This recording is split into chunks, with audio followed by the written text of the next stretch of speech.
Before I go any further, let me say that divorce absolutely does not disqualify you from attracting the most incredible, lasting love you've always dreamt of.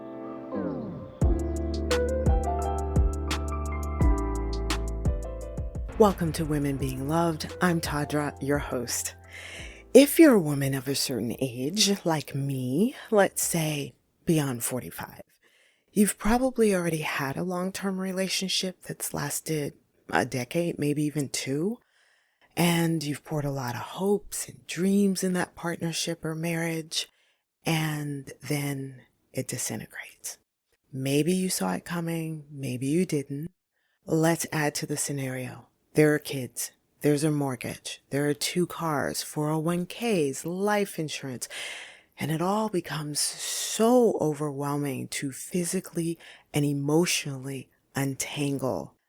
If you're part of a community of faith, there could be disapproval, manipulation, all of this attached to your decision to leave. I understand that could be painful because I've lived it, but it's not their decision to make.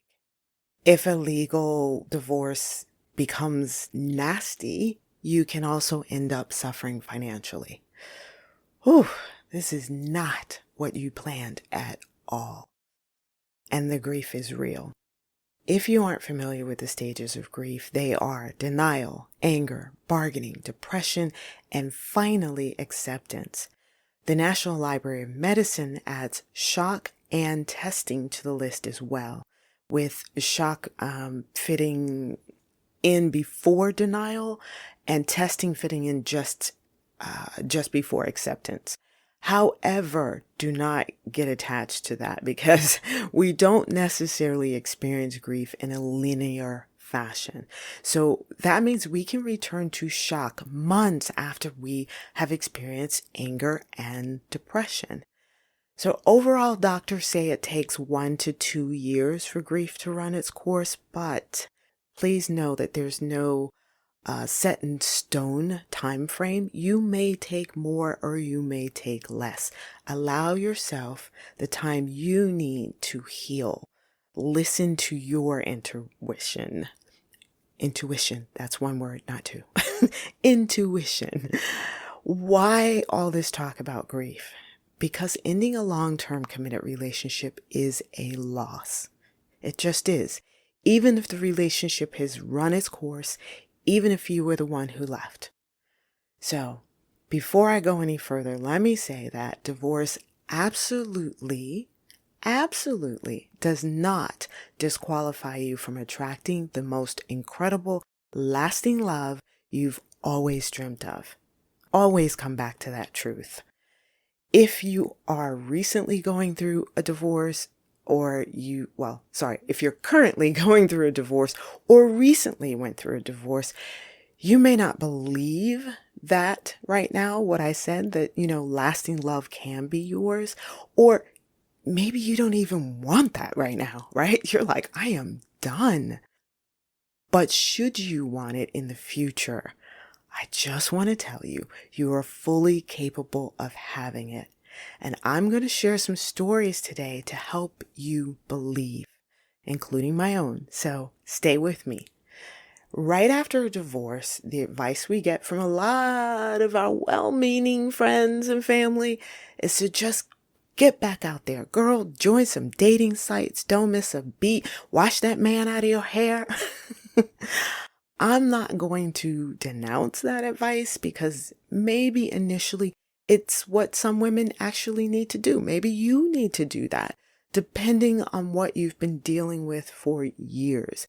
Maybe getting back out there right away, maybe joining some sites. Maybe that feels like freedom and power to you. And I am not judging that at all, sis. Do you, okay?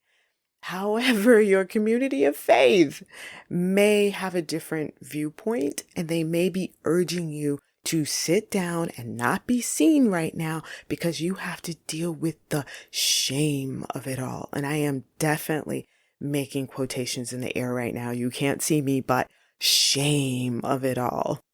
Thankfully, not all faith-based communities approach divorce this way. But if you are somewhere that does, you may want to think about a new, more uplifting and supportive community. Just throwing that out there. So what I'm going to do in this episode is draw on the wisdom of the Wise Collective once again.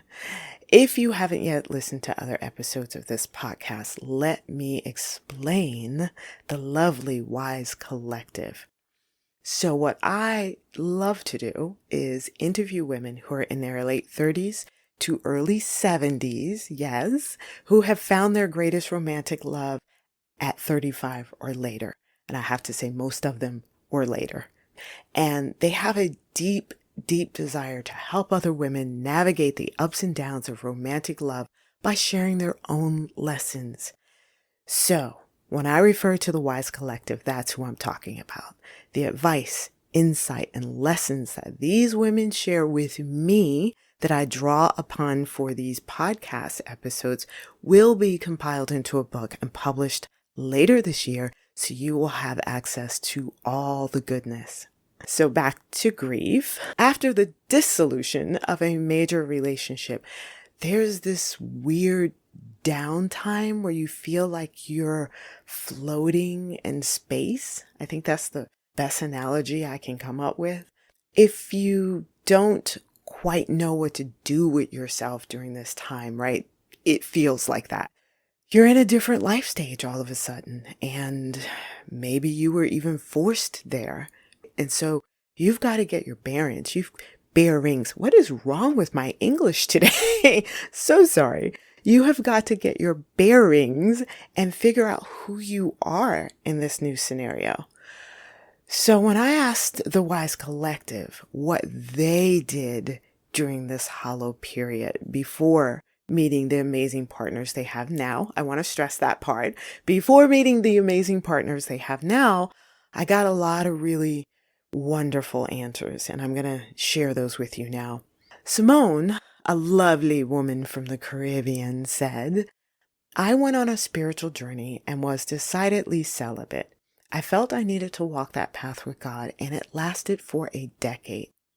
Besides raising my son, I was taking that time to look at who I was, who I wanted to be, and where I wanted to go in my life.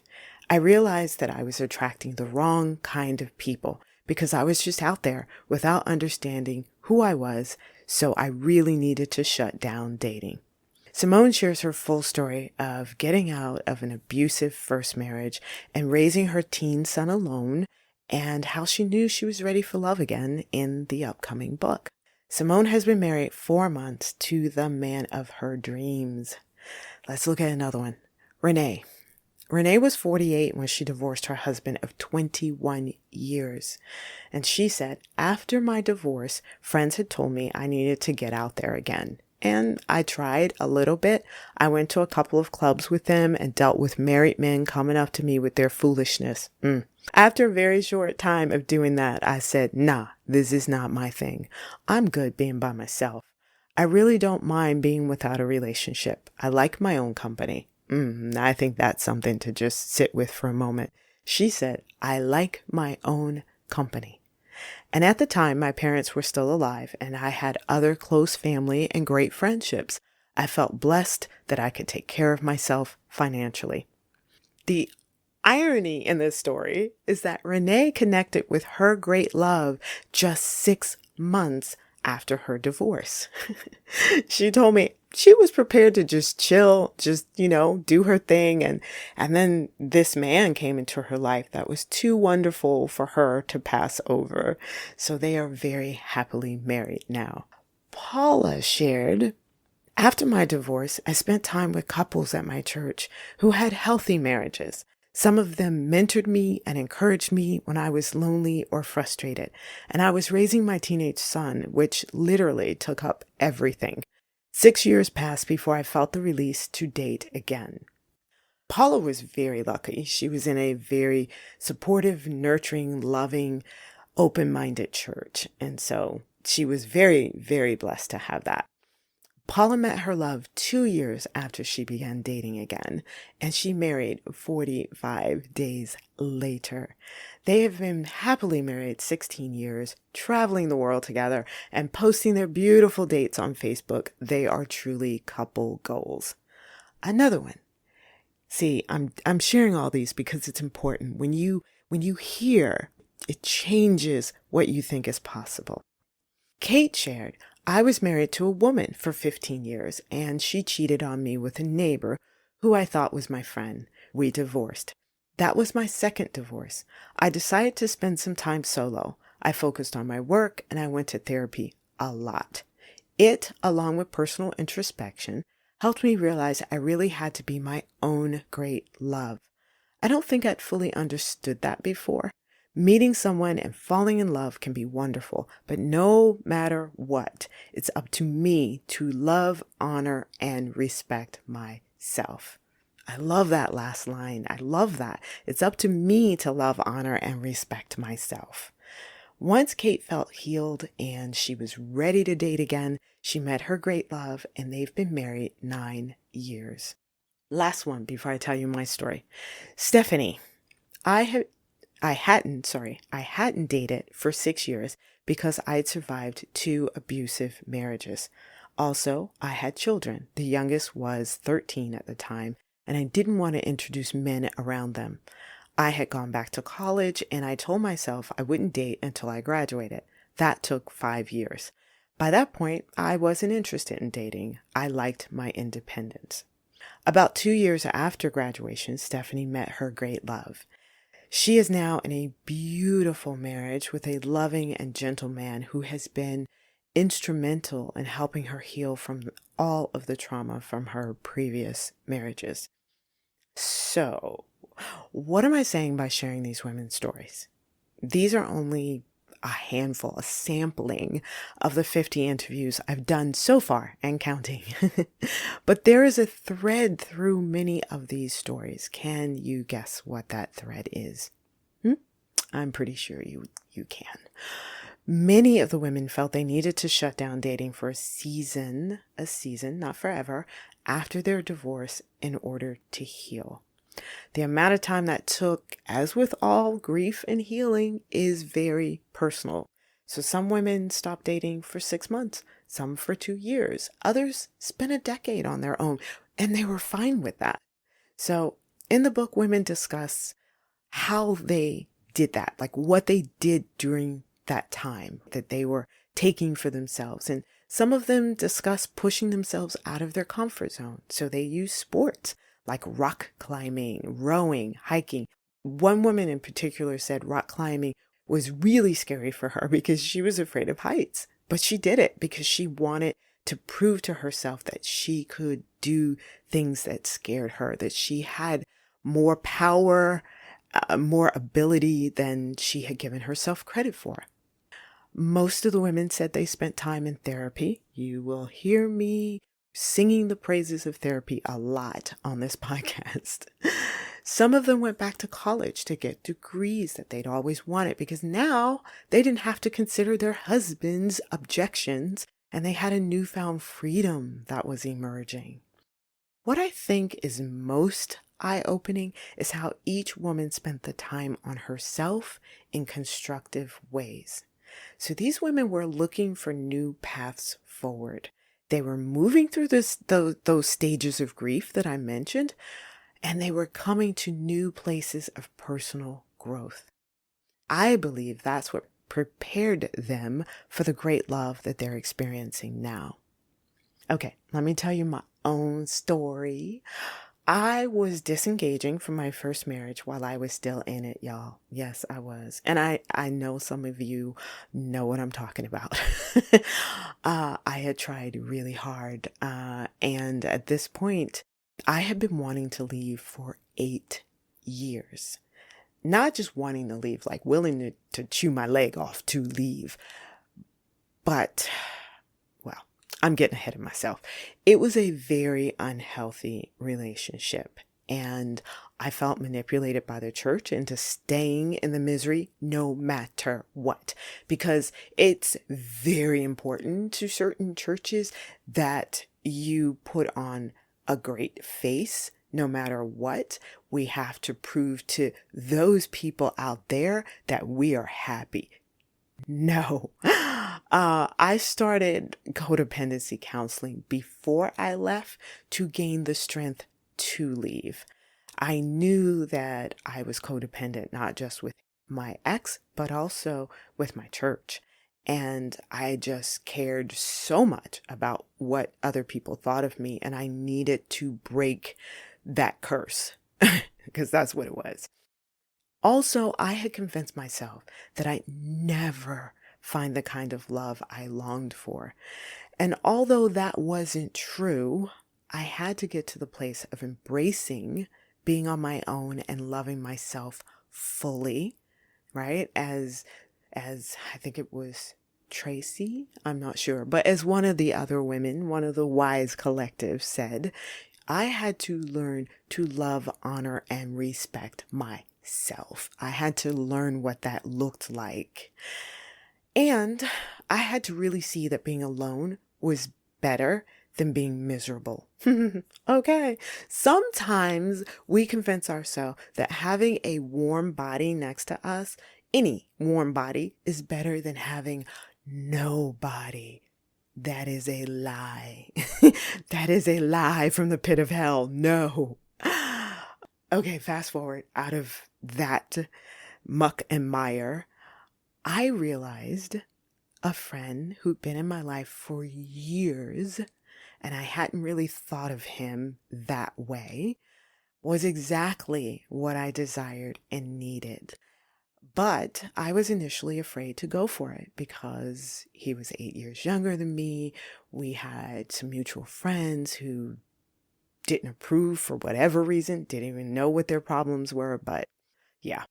Also because my divorce wasn't finalized. I had moved out of the house, but again, I was so worried about other people's judgment. When I finally let all that baggage go, I leaned into the best love of my life. My divorce was finalized, and here I am 15 years later and very, very happy. Let's see. Gosh, there was very little downtime between my divorce and finding my great love because I already knew him. So it wasn't like having to learn someone new, right? All of that to say, you will find happiness again. As I've said in other episodes, I'm not here to give you formulas or templates, shoulds, shouldn'ts. I just want to suggest some things that maybe you have not considered. I want to share other women's stories with you so it's not just my perspective all the time. It's like, no. Let's ask the wise collective. So if the stories I shared today do not register with you, they don't resonate at all, you're like, that's nice, but please let them go. I'm serious. Please let them go. Life does not play out the same for everybody, right? As usual, please leave a comment or a review on this episode because I would love to hear from you. If this episode did bring you clarity or encouragement, please consider sponsoring this podcast or giving a one-time gift. Anything, really. It could be $5. It would help me to have more time to interview and create quality content on a weekly basis for you. So look in the show notes for details on how to be a sponsor if that's something your heart is telling you to do. I will see you next week when I will be discussing the signs of a healthy relationship.